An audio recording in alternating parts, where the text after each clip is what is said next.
Hello dear friends, this is your course instructor Asif Javed.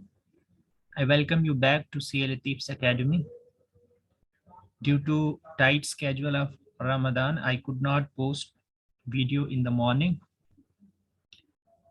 So I am we are actually posting it in the evening. So last time we discussed about a very important function, that is IELTS 5 function, and some students have requested that we should be provided more topics a day because syllabus of JK set is very vast. Obviously, I have this thing in mind, but why I was not increasing the duration of the lecture, it has got multiple reasons. One of those reasons is because I just wanted you guys to actually get accustomed to my way of teaching, because if I would have gone for a lecture in excess of an hour, then it would have created a boredom for you students in the beginning. Now, since I from your comments and feedback, it is very much clear that you guys are now, your frequency is getting matched to mine's one now. So I will definitely increase, if not duration, but I am thinking you may get 2 lectures a day, because if the lecture becomes too long, it too is not a good idea. Actually, I'm thinking that I may be covering a couple of courses a day. Like if we are doing modern algebra in the morning, then we'll be doing, say, complex analysis or some other course in the evening. So side by side, we'll be doing 2 courses. So that will actually help us to complete the syllabus in time. So this is what I'm thinking about. Soon you will get a couple of lectures a day. So that will solve the problem that most of the students are facing right now. Like the syllabus is too vast. There is no denying the fact that syllabus is vast. But definitely when I have committed myself to this task, I will throw no stone unturned to actually help you guys. Fine. So let us start without further delay. तो देखिए बच्चों, जैसे आपको पता है, मैंने आपको एक सेट के बारे में बताया था, अगर आपको याद हो, बिल्कुल पहले ही के जो लेक्चर थे बिगनिंग के, मैंने आपको ZN के बारे में बोला था। अभी ZN क्या होता है, दिस इज, ये देखिए बच्चों होता क्या है, this is additive group of integers modulo n। देखो, इससे पहले कि मैं आपको इसकी कंस्ट्रक्शन बताऊं कि इसमें एलिमेंट्स किस तरह के होते हैं और हम किस तरह के एलिमेंट्स लेके चलते हैं, सबसे पहले मैं आपको मॉडुलो ऑपरेशन के बारे में बताऊंगा। देखिए, जनरली आप ये कहते हैं ना मैथमेटिक्स में हम कि 2+2 = 4, ठीक है ना, but 2+2 is not always equal to 4, is not always equal to 4। देखिए, ये 2+2 हम 4 इसलिए कहते हैं बिकॉज हम सिंपल एडिशन की बात कर रहे हैं, और मैथमेटिक्स में इसके अलावा भी कुछ डिफरेंट ऑपरेशंस होते हैं जहाँ पे चीजें आपको बिल्कुल डिफरेंट दिखती हैं। ये बिल्कुल ऐसे ही है जैसे आप जमीन पे हैं, तो यहाँ यहाँ के कायदे और कवानीन डिफरेंट होंगे। अगर आप किसी और प्लेनेट पे जाएंगे, हो सकता है वहाँ के जो लॉज ऑफ नेचर हैं दे में भी डिफरेंट। तो जब हम ऑपरेशंस को स्विच करते हैं, तो ऑब्वियसली जो हमारे पूरा वातावरण होता है या पूरा हमारा जो एटमॉस्फेयर होता है उस सिस्टम का, इट ऑल गेट्स चेंज्ड। तो 2+2 = 4 होता है, लेकिन आगे चल के आपको मैं बताऊंगा कि 2+2 जो है it is equal to 0 when we are talking about this Z4 के अंदर यही चीज 0 हो जाएगी। एंड इनफैक्ट ये क्यों होता है, इस सब के बारे में, ये सब चीजें क्योंकि आप में से बहुत सारे बच्चों को पता भी होंगी, but I will be starting from the basic because most of the students might not be having good basics. So I will be taking into consideration, I will take on board all the students, all the stakeholders, whosoever is preparing for this prestigious exam. So without wasting much of the time in these introductory words, let us start. तो सबसे पहले मैं आपको इस modulo, ये जो 2 किस्म के होते हैं ऑपरेशन, एक होता है एडिटिव होता है एक ऑपरेशन, और दूसरा होता है मल्टीप्लिकेटिव। ये जो एडिशन मॉडुलो होता है, पहले इसके बारे में आपको बताता हूँ कि एडिशन मॉडुलो डिफाइन कैसे होता है। आप में से बहुत सारे बच्चे ना बड़े उतावले हैं, वो ये सोचते हैं कि सर हमें ये इतना बेसिक करवा रहे हैं, लेकिन मैं आपको ये बताऊं कि जो मैं आपको अभी ये मॉडलो बता रहा हूँ, आगे जब हम ग्रुप थ्री पढ़ेंगे तो ग्रुप थ्री में आप जेड पढ़ोगे, बार बार पढ़ोगे जेड, वहां पे आप यूएन पढ़ोगे, तो वहां पे यही चीजें आपकी यूज होंगी। चाहे आप ग्रुप थ्योरी पढ़ रहे हो, चाहे आप रिंग थ्योरी पढ़ रहे हो, चाहे आप फील्ड थ्योरी पढ़ रहे हो, ये हर जगह यूज होगा। और वहां पे अगर मैं आपको चीजें बताऊंगा तो वहां पे आप बच्चे फिर काफी स्ट्रगल करोगे। तो इसलिए थोड़ा सा पेशेंस रखिए, पहले आपको कुछ लेक्चर्स में पेशेंस रखना पड़ेगा। जब आपके बेसिक्स बिल्कुल मुझे लगेगा कि आप अब काफी वेल वर्स्ड हो चुके हैं इस सब के साथ, तो उसके बाद फिर it's not going to be a tough job for you guys. So चलिए मैं आपको बताता हूँ अब ये एडिशन मॉडलो क्या वाला होती है। देखो x हम क्या कहते हैं, how do we define it. Suppose मेरे पास दो एलिमेंट्स हैं x और y, I say that x is congruent to y modulo n, x is congruent to y addition modulo n। दो है ना, एक है आपका मल्टीप्लिकेटिव मॉडुलो और दूसरा है एडिशन मॉडुलो। तो इसको लिखते कैसे हैं, इसको लिखते ऐसे हैं, जैसे आप कॉन्ग्रुएंट छोटे में लिखते हैं इसको, x is congruent to y addition modulo की मैं अभी बात कर रहा हूँ। मैं किसकी बात कर रहा हूँ, एडिशन मॉडुलो की बात कर रहा हूँ। तो अगर मैं एडिशन मॉडुलो की बात कर रहा हूँ, तो अगर x कॉन्ग्रुएंट है y के टू एडिशन मॉडुलो n, इसका मतलब होता है n divides x minus y, if and only x और y जो है कॉन्ग्रुएंट होते हैं आपस में with respect to addition modulo n, if and only if n divides x minus y. कैसे, मैं आपको बताता हूँ। सपोज अगर मैं एलिमेंट्स लेता हूँ 4 और 2, और यहाँ पे मैं मॉडुलो लेता हूँ 2। Is this correct? ये करेक्ट कब होगा, if and only if 2 divides 4 minus 2, which is correct. और ऐसा होता है, 2 किसको डिवाइड करता है, 4 माइनस 2, मतलब 2 2 को डिवाइड करता है ना। तो इसलिए हम कह सकते हैं कि 4 is congruent to 2 addition modulo 2। Okay,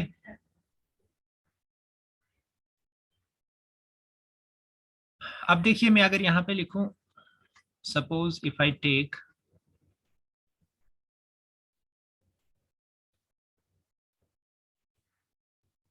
अब यहाँ पे क्या 3 कॉन्ग्रुएंट होगा 1 मॉडुलो 2 के, ये मैं आपसे सवाल पूछ रहा हूँ, मैं ये नहीं कह रहा हूँ कि ये सही। तो इसके लिए आपको क्या देखना पड़ेगा, 2 divides 3 minus 1, is it correct? बिल्कुल सही है। 2 डिवाइड्स 3 माइनस 1 मतलब 2 2 को डिवाइड करता है, तो ये भी सही है। सपोज मैं लेता हूँ, एक मैं 5 लेता हूँ और दूसरा मैं 2 लेता हूँ मॉडुलो 2। बताइए क्या 5 कॉन्ग्रुएंट होगा 2 मॉडुलो 2 के? ये तब होगा जब 2 किसको डिवाइड करता होगा, 5 माइनस 2 को, मतलब 2 किसको डिवाइड करना चाहिए, 3 को। बट ये तो होता ही नहीं है, 2 कहाँ 3 को डिवाइड करता है। इसका मतलब 5 is not congruent to 2 modulo 2। मतलब आप ये कह सकते हो कि एडिशन मॉडुलो जो मॉडुलो 2 की दुनिया में अंडर एडिशन मॉडुलो ऑपरेशन, वहां पे 5 और 2 जो है वो सेम नहीं होते हैं। इसी तरह से एडिशन मॉडुलो 2 की दुनिया में 3 और 1 जो है दे बिहेव अलाइक। अब एक्चुअल में जब हम नंबर सिस्टम पढ़ते हैं वहां पे तो 3 और 1 डिफरेंट होते हैं, बिकॉज वहां पे हम नंबर लाइन पे देखते हैं, ये 1 कहीं यहाँ पे होता है, 3 कहीं यहाँ पे होता है, सो दे आर डिफरेंट। लेकिन मॉडुलो 2 की दुनिया में इनके बीच में कोई भी भेदभाव नहीं होता है, दे लुक अलाइक। बट 5 और 2 जो है they actually look different in modulo 2. So when we shift from one system to another system, or rather I must say that when we shift from one operation to other operation, things actually take a U-turn. So as you can see here, having discuss this operation, बिल्कुल बच्चे जैसे मैंने आपको ये addition मॉडलों के बारे में बताया, मल्टीप्लिकेशन के केस में थोड़ा सा चेंजिंग आ जाएगी इसमें। मतलब जहां पे आप ये कहते थे ना, जहां पे आप ये कहते थे, गौर से देखिए, I will try to keep things as simple and precise as I can, because we should not stretch the things unnecessarily. देखिए जैसे x और y है, अब अगर मैं मल्टीप्लिकेशन मॉडुलो n लेता हूँ, if I am working on multiplication modulo n, तो if and only if n divides x into y, वहां पे क्या था x minus y, यहाँ पे हो जाएगा xy। एग्जाम्पल, जैसे मान लो मेरे पास एक 3 है और दूसरा 2 है, अगर मैं मॉडुलो 6 में देख रहा हूँ तो अगर मैं मल्टीप्लीकेशन मॉडुलो देख रहा हूँ तो 6 को डिवाइड करना चाहिए 3 इंटू 2 को, सो 6 divide 6 which is correct. So under modulo 6 operation that is multiplication modulo 6, 3 and 2 behave alike. लेकिन वहीं पे अगर मैं आपको यहाँ पे बताऊं, ये अगर एडिशन मॉडुलो होता तो एडिशन मॉडुलो में क्या 6 3 माइनस 2 को डिवाइड करता है, मतलब 6 1 को डिवाइड करता है? नहीं. एडिशन मॉडुलो में ये एक जैसे नहीं होते, लेकिन मल्टीप्लीकेशन मॉडुलो में ये एक जैसे होंगे. और सिंपल अगर आप नंबर सिस्टम में देखो वहां पे तो ये डिफरेंट होते हैं. चलिए आप देखते हैं हम Zn को कैसे कंस्ट्रक्ट करते हैं, इस Zn का मतलब क्या होता है, आइए देखते हैं.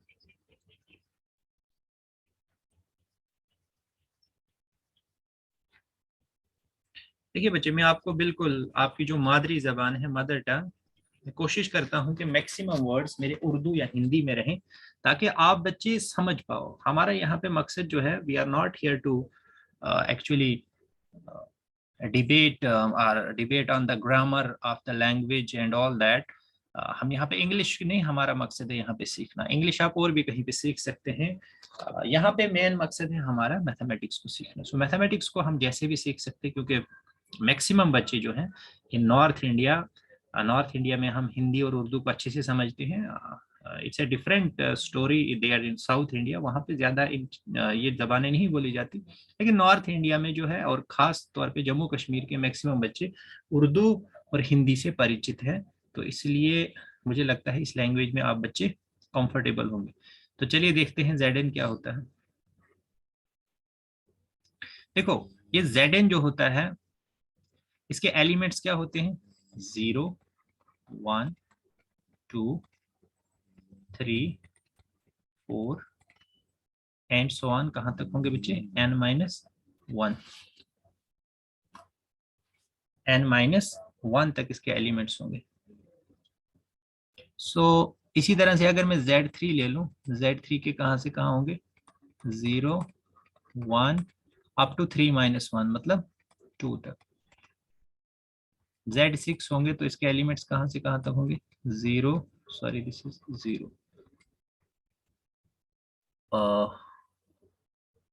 this is 0 1 2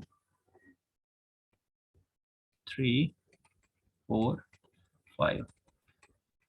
अब जनरली हम ऐसे नहीं लेते हैं. आप कहते, आप तो ये सोच रहे होंगे कि सर हम तो जब Zn पढ़ते हैं तो हमें तो सीधा सर ने बताया कि 0 1 2 3. देखो, कैलकुलेशन पर्पसेस के लिए हम वैसे ही लेके चलेंगे, लेकिन हमें पता होना चाहिए कि Zn में बेसिकली होता क्या है.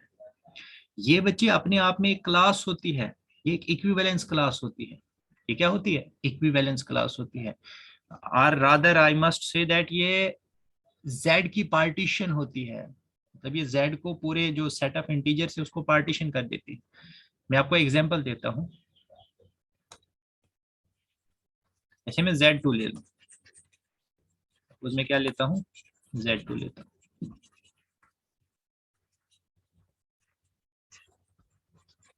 सपोज मैं क्या लेता हूं? Z2. सपोज मैं Z2 लेता हूं तो Z2 में मेरे पास क्या होगा? Z2 में मेरे पास एक तो 1 होगा, सॉरी क्या लिख रहा हूं,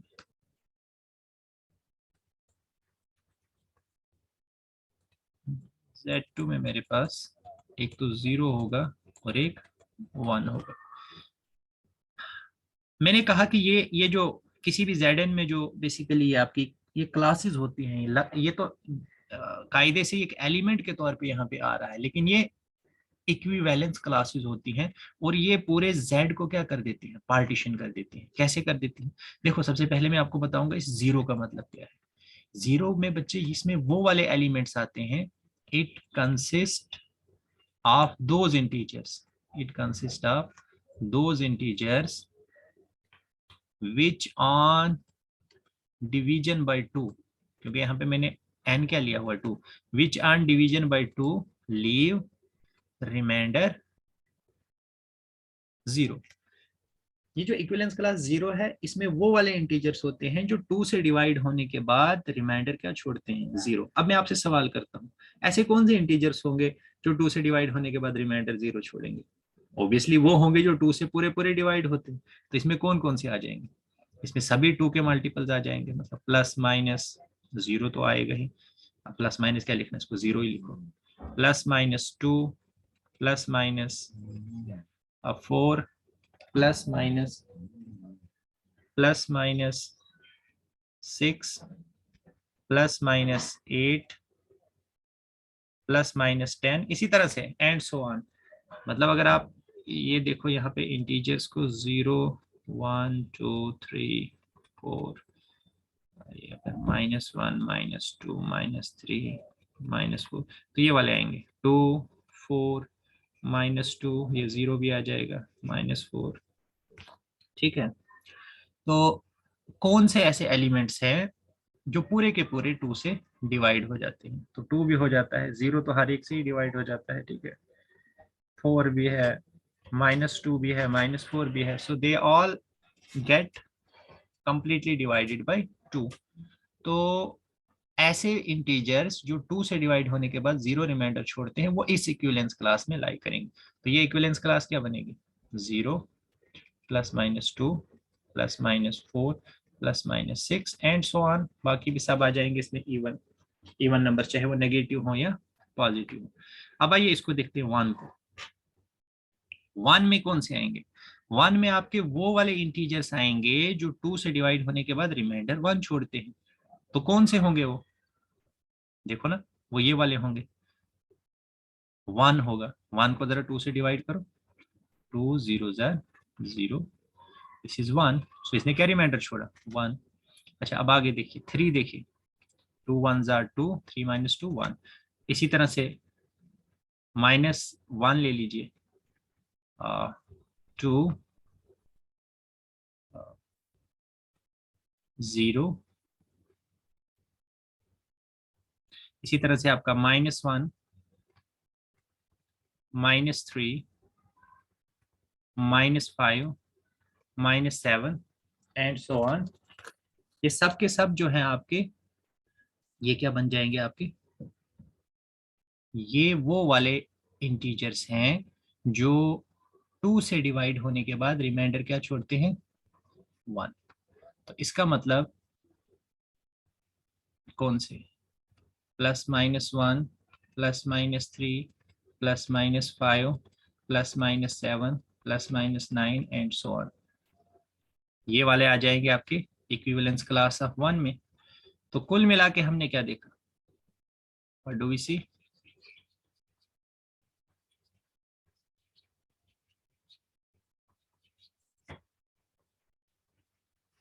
So what we have seen here कि Z2 में कौन कौन से आ गए? पहला सेट कौन सा आ गया आपका? 0 +-2 +-4 एंड सो ऑन। और इसमें दूसरा सेट, इसको हमने कहा इक्विवेलेंस क्लास 0, क्योंकि ये 2 से डिवाइड होने के बाद रिमाइंडर 0 छोड़ते हैं। और 2 से डिवाइड होने के बाद जो रिमाइंडर 1 छोड़ते हैं वो कौन कौन से हैं?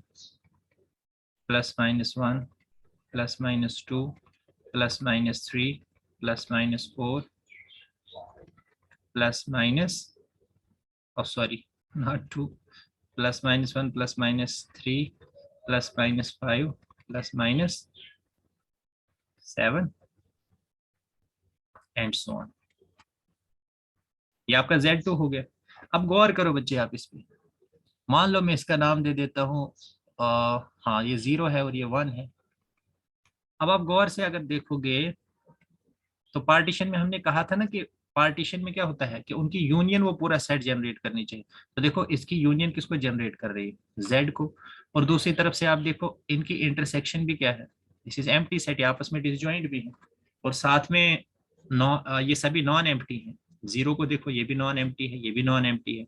सो 5 does not belongs to this set, मतलब ये पार्टीशन में कोई आपका एम्प्टी सेट नहीं है।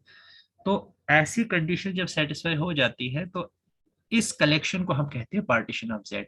तो हम कह सकते हैं कि जेड के जो मेंबर्स होते हैं वो बेसिकली पार्टीशंस होती हैं। किनकी? जेड की पार्टीशन होती है। बात समझ आई आपको? तो Z2 में आपके पास क्या है? बेसिकली आपके पास है दो क्लासेस, 0 और 1, इक्विवेलेंस क्लासेस। लेकिन हम इसको लेके चलेंगे 0 और 1 ही। For our calculation purpose we will not be carrying them, हम Z2 को 0 और 1 ही ट्रीट करेंगे, और हम इनको ट्रीट करेंगे 0 और 1 ही, लेकिन जो इनके ऑपरेशंस वगैरह हैं, ऑपरेशंस का हम ध्यान रखेंगे। उन ऑपरेशंस का मतलब क्या होता है, उस सब को ध्यान में रखते हुए हम इनको एज एन ऑर्डिनरी नंबर तो ट्रीट नहीं करेंगे, लेकिन उस सेंस में, मॉडलों की सेंस में हम इनको ट्रीट करेंगे। तो ये हो गया Z2। आइए एक और एग्जांपल आपको देता हूँ।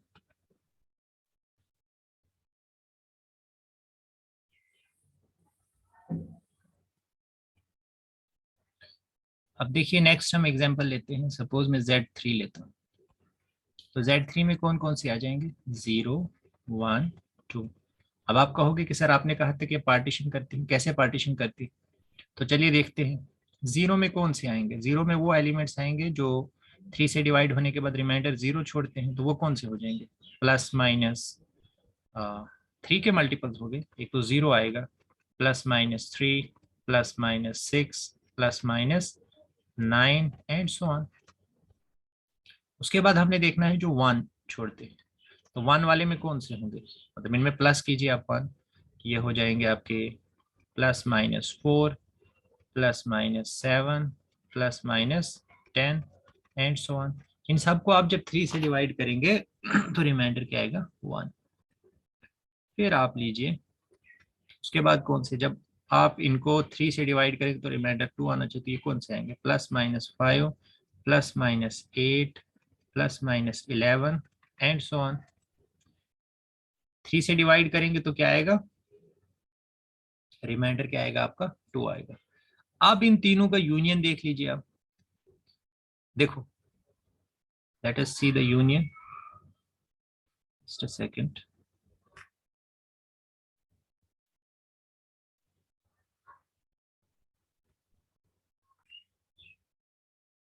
तो थोड़ा सा हम डिफरेंट वे से देखते हैं, कुछ एलिमेंट्स वरना छूट जाएंगे, जस्ट अ सेकंड। देखिए,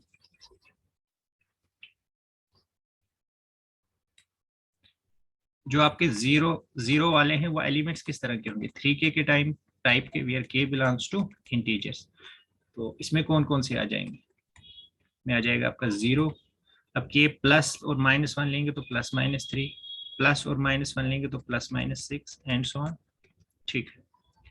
1 में कौन से आ जाएंगे, 1 में इस तरह के आएंगे ना, 3K + 1, where K belongs to integer. मतलब 3, ये तो डिवाइड हो गए 3 से, तो प्लस रिमाइंडर कितना बचा, 1, तो इस तरह के होंगे। अब आप कीजिए पुट, K की वैल्यू 0 पुट करेंगे तो ये क्या आएगा, K की वैल्यू 0 पुट करेंगे तो ये आ जाएगा 1। फिर K की वैल्यू आप 1 पुट करेंगे तो ये क्या आ जाएगा, 4। K की वैल्यू -1 पुट करेंगे तो 3 -1 -3 + 1 आ जाएगा आपका -2, ये आ जाएगा -2। इसी तरह से K की वैल्यू आप 2 पुट करेंगे तो ये आ जाएगा 7, और K की वैल्यू आप -2 पुट करेंगे तो 3 -2 + 1 दैट इज -5। तो इस तरह से आप ये सेट जब बनाएंगे, ये 1 वाला, इसी तरह से आप 2 वाला जब देखेंगे तो उसमें 3K + 2 के टाइप के आएंगे। और इन सभी सेट्स की जब आप यूनियन करेंगे तो ये आपको पूरा का पूरा सेट ऑफ इंटीजर्स मिलेगा। और ना सिर्फ यही, बल्कि जो आपके ये सेट्स होंगे 0 1 और 2, ये आपस में डिसजॉइंट भी हो जाएंगे। तो इस तरह से ये भी क्या कंस्टिट्यूट करेंगे, partition. They will also constitute partition of Z। तो कुल मिला के हमने देखा कि जो ZNs होते हैं वो बेसिकली अपने अंदर क्या रखते हैं, पार्टीशंस ऑफ Z। तो चलिए अब इन जनरल ZN जो है आपका क्या होता है, 0 1 2 3 and so on up to n-1।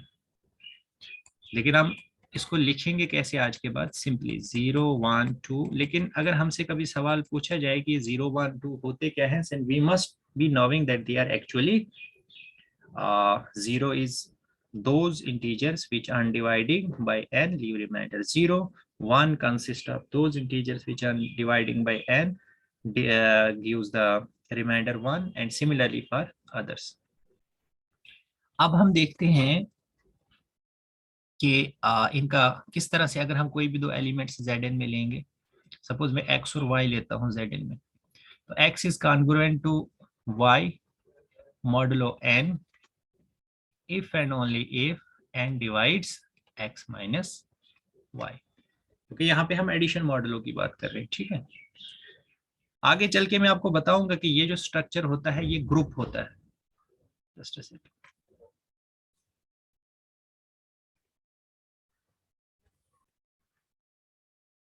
आगे चल के मैं आपको बताऊंगा कि ये जो है ये ग्रुप स्ट्रक्चर होता है, बट राइट नाउ आप इसको Zn के तौर पे ही जानेंगे। चलिए, हैविंग डिस्कस्ड ऑल दिस, मैंने आपको पहले कुछ बताए थे फंक्शंस। मैंने कहा था फंक्शंस अगर मैं लेता हूँ, सपोज Zn से Zn एक फंक्शन लेता हूँ defined by f of suppose n is equal to f of x equal to ax for all x belonging to Zn। तो इस तरह के फंक्शंस के केस में अगर आपको वन वननेस पूछी जाए तो आप कैसे वन वननेस के बारे में कमेंट कर सकते हैं, तो ये हम सबसे पहले आज डिस्कस करेंगे।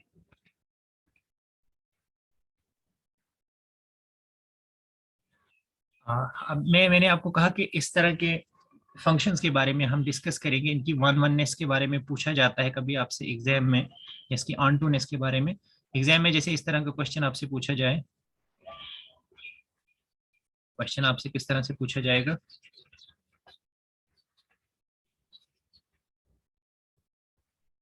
Is very interesting. सपोज आपसे क्वेश्चन पूछा जाएगा Z6 टू Z6, आपको एक फंक्शन दिया जाएगा defined by f of x is equal to 2x, ये function for all x belonging to Zx। आपसे पूछा जा रहा है कि इज इट वन वन। अब आप क्या करेंगे, how will you see to it. तो बच्चे आपको यहाँ पे क्या करना है, यहाँ पे आपको हर एलिमेंट पे देखना है इसका बिहेवियर, ठीक है। मतलब ऐसा नहीं है कि आप जैसे वहां पे करते थे f of x is equal to f of y, so this implies आप करोगे 2x is equal to 2y।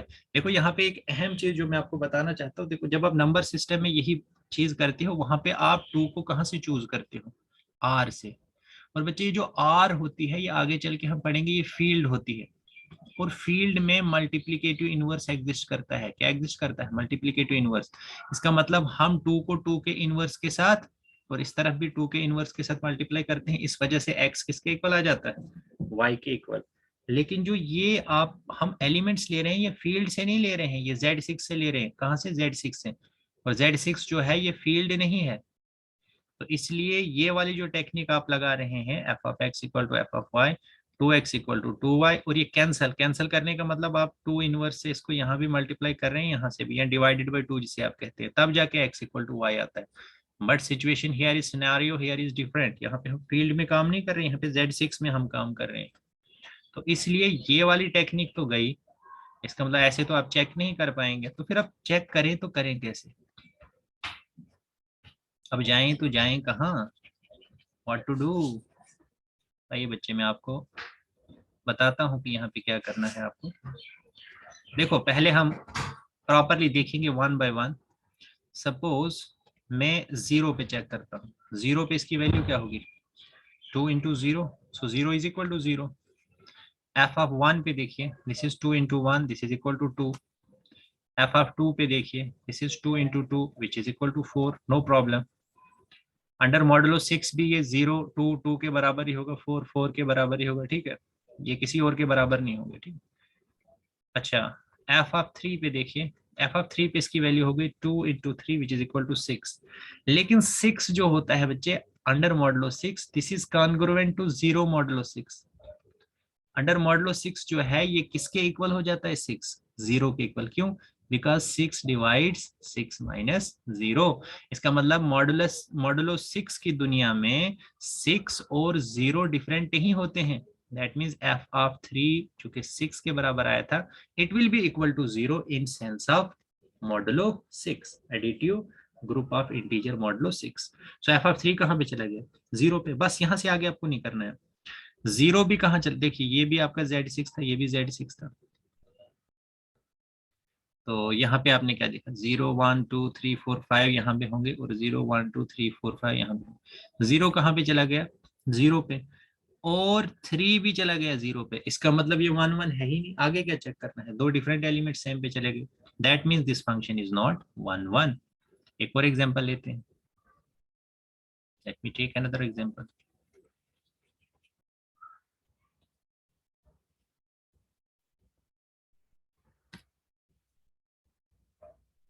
Suppose मैं लेता हूँ f goes from Z6, यही लेता हूँ मैं, Z6 to Z6, लेकिन यहाँ पे मैं डिफाइन करता हूँ इसको f of x is equal to 5x। तो चलिए देखते हैं। 0 1 2 3 4 5, 0 1 2 3 4 5। 0 कहाँ पे चला जाएगा? 5 इंटू 0, 0 पे ही जाएगा। 1 कहाँ पे जाएगा? 5 इंटू 1, 5 पे ही जाएगा। 2 कहाँ पे जाएगा? 5 इंटू 10, 2 10। और 10 किसके इक्वल होगा? Under modulo 6। 10 is congruent to 4 modulo 6। 10 किसकी तरह बिहेव करता है? 4 की तरह। सो 2 कहाँ पे चला गया? 4 पे। 3 कहाँ पे? 5 इंटू 3 15, बट 15 किस तरह से बिहेव करता है? दिस इज कॉन्ग्रुएंट टू, शाबाश, 15 is congruent to 2 modulo, right? 3 modulo 6, 3 modulo 6, because 15 minus 3 is 12. So 3 will be equal to, 3 कहाँ पे जाएगा? 3 पे। फाइन। 4 कहाँ पे जाएगा? 5 into 4 20. So 20 is congruent to, शाबाश, 20 is congruent to 2 modulo 6, because 20 minus 2, 2 divides 20 minus 2, that is 18. So 6 divides 18. So 4 goes to 2 और 5 अब बचा एक 5. So 5 into 5 is 25. 25 is congruent to 1 modulo 6, because 6 divides 25 minus 1, that is 6 divides 24. So 5 goes to, तो देखिए different elements different पे जा रहे हैं यहाँ पे, तो इसका मतलब ये फंक्शन क्या हो गया? 1 1। लेकिन आप बच्चे सोच रहे होंगे कि सर ये किस झंझट में डाल दिया आपने हमें। हमें इतना अगर चेक करना है तो फिर तो हमारा सेट भी क्वालिफाई हो गया, नेट भी क्वालिफाई हो गया, और जो भी एंट्रेंस है फिर हमने क्वालिफाई कर लिया। तो बच्चे परेशान होने की आपको जरूरत नहीं है। Having understood all this drama, अगर आपके पास कोई भी जनरल फंक्शन हो Zn से Zn which is defined by f of x equal to ax, आपको करना क्या है? आपको एक दो चीजों को यहाँ पे नजर में रखना है।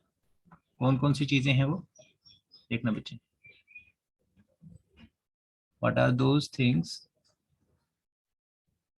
गौर से देखना। एक आप n पे गौर करो और आप a को देखो, इन दो को, इनके बीच का रिलेशन देखो। अगर इनका जीसीडी 1 होता है, अगर इनका जीसीडी 1 होता है, तो आपका जो मैप होगा वो क्या हो जाएगा? 1 1। और अगर जीसीडी 1 नहीं होता है तो आपका मैप 1 1 भी नहीं होगा। जैसे अभी एग्जांपल देखिए, हमने पीछे हमने क्या लिया था? Z6 to Z6 f of x equal to क्या लिया था? शाबाश, 2x for all x in Z6। तो देखना बच्चे, एक तो 6 को देखना है, एक 2 को। तो 2 और 6 का जीसीडी कितना है? 2 है। This is not equal to 1, so therefore this was not 1 1। लेकिन दूसरा मैंने इंटेंशनली लिया था, कौन सा? Z6 to Z6 defined by f of x equal to 5x for all x in Z6। देखो जरा 5 और 6 का जीसीडी, हाईएस्ट कॉमन फैक्टर या greatest common divisor, that is equal to 1, इसलिए ये फंक्शन आपका हो जाएगा 1 1। बात समझ आई? आ गई सर, ठीक है। तो इस तरह से आप जनरली किसी भी फंक्शन को चेक कर सकते हो कि वेदर दैट फंक्शन इज 1 1 और नॉट। कुछ क्वेश्चन में आपको असाइनमेंट्स यहाँ पे दे रहा हूँ, इनको आप अपने लेवल पे कीजिएगा। जैसे आपने चेक करना है 1 1नेस के लिए, चेक फॉर 1 1नेस। फंक्शन आपके पास है f from Z4 to Z4 defined by f of x equal to 3x for all x in Z4। इसको चेक कीजिए। इसी तरह से f from Z7 to Z7 defined by f of x equal to 6x for all x belonging to z7। इसको check कीजिए। इसी तरह से f from z10 to z10 defined by f of x equal to 5x for all x in z10। इन 3 questions को आप करेंगे बच्चे और कमेंट सेक्शन में मुझे बताएंगे। सपोज मैं इसका नाम रखता हूँ 1, इसका 2, इसका 3, तो आप ऐसे करके लिखेंगे। अगर 1 का 1 है तो आप यस लिखेंगे, वाई लिखेंगे। 2 का अगर है या नहीं है तो आप नो लिखेंगे। अगर 3 का नहीं है तो नो लिखेंगे। तो आपके कमेंट्स में आप इस तरह से लिखोगे। अगर जैसे सपोज तीनों 1 है तो वाई वाई वाई, अगर तीनों नहीं है तो नो नो नो, ठीक है। और अगर जैसे पहले 2 है तीसरा नहीं है तो वाई वाई। इस तरह से मैं आपके कमेंट्स चेक करूंगा और देखूंगा कि आप बच्चों को कितनी समझ आई है। ठीक है ना? Is it okay? Good, fine. अब 1 के साथ ही एक ऑन टू नेस का भी मैं थोड़ा सा आपको बता देता हूँ। देखना आपको करना क्या है बच्चे। Zn से Zn आपने अगर किसी भी फंक्शन को ऑन टू चेक करना है, आपको पता है ना ऑन टू नेस और 1 के बीच में एक बहुत ही प्यारा सा एक रिलेशन है कि A से B अगर एक मैप 1 है और साथ में number of elements in A किसके इक्वल है? Number of elements in B, तो वो फंक्शन अगर 1 है तो ऑन टू भी हो जाता है। क्या बच्चे? 1 इंप्लाइज ऑन टू अगर number of elements in domain is same as number of elements in codomain. लेकिन क्योंकि हम Zn और Zn के बीच में देख रहे हैं तो हमेशा आपका जो फंक्शन है वो आई मीन टू से number of elements in domain जो है वो सेम हो जाएंगे number of elements in codomain. तो इस तरह से क्या होगा, जब number of elements in domain और कोडोमेन सेम होंगे, अगर फंक्शन 1 हो गया तो वो ऑन टू भी हो जाएगा। ये क्यों होगा? ये बहुत ही एलिमेंट्री चीजें हैं। कभी अगर टाइम लगा तो मैं आपको इसमें भी बताऊंगा कि ये क्यों होता है। अगर एक फंक्शन 1 है तो वो ऑन टू भी हो जाता है। तो सिंपली अगर आपसे आप कोई भी क्वेश्चन पूछा जाए, suppose Zn to Zn fx equal to ax for all x belonging to Zn, और आपसे पूछा जाए क्या ये फंक्शन ऑन टू है या नहीं, तो क्योंकि आपका number of elements in this is same as number of elements in this, तो आपने सिंपली क्या चेक करना है, अगर ये फंक्शन 1 है तो ये फंक्शन ऑन टू भी हो जाएगा। ठीक है, बट यहाँ पे प्रॉब्लम ये है कि ये 1 से आपको ऑन टू नेस के बारे में पता, हाँ ठीक है 1 से आपको ऑन टू नेस के बारे में पता चल जाएगा। अगर 1 है तो ऑन टू हो जाएगा, और अगर 1 नहीं है तो ऑन टू भी नहीं होगा, क्योंकि नंबर ऑफ एलिमेंट्स सेम है। और नंबर ऑफ एलिमेंट्स सेम है तो they sail and sink together. whenever number of elements are same then 1 and on2ness they sail and sync together। यानी अगर फंक्शन 1 है तो ऑन टू हो जाएगा, ऑन टू है तो 1 हो जाएगा, 1 नहीं है तो ऑन टू नहीं होगा, और ऑन टू नहीं है तो 1 नहीं होगा। तो बहुत ही सिंपल हो गया आप बच्चों के लिए। अब तो अगर मैं fx इक्वल टू सपोज कुछ 2x देता हूँ आपको, और यहाँ पे मैं z5 to z5 लेता हूँ, तो क्योंकि 5 और 2 का जीसीडी क्या है 1 है, तो ये फंक्शन 1 हो गया, तो साथ में क्या हो जाएगा ऑन टू भी हो जाएगा। ठीक है बच्चों, आज का लेक्चर बहुत ही इंपॉर्टेंट है। इस लेक्चर को आप बार बार देखिएगा जब तक ना आपको समझ आ जाए। और जो मैंने आपको असाइनमेंट्स दी हैं उन्हें भी आप करेंगे, कमेंट सेक्शन में मेंशन करेंगे कि आपको लेक्चर कैसा लगा। और जहां तक बात है ड्यूरेशन की, ड्यूरेशन ज़्यादा नहीं मैं बढ़ाऊंगा, क्योंकि उससे फिर बोर हो जाते हैं students eight A time.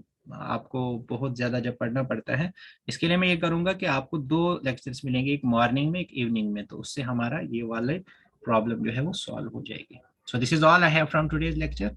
Thank you so much and have a nice day.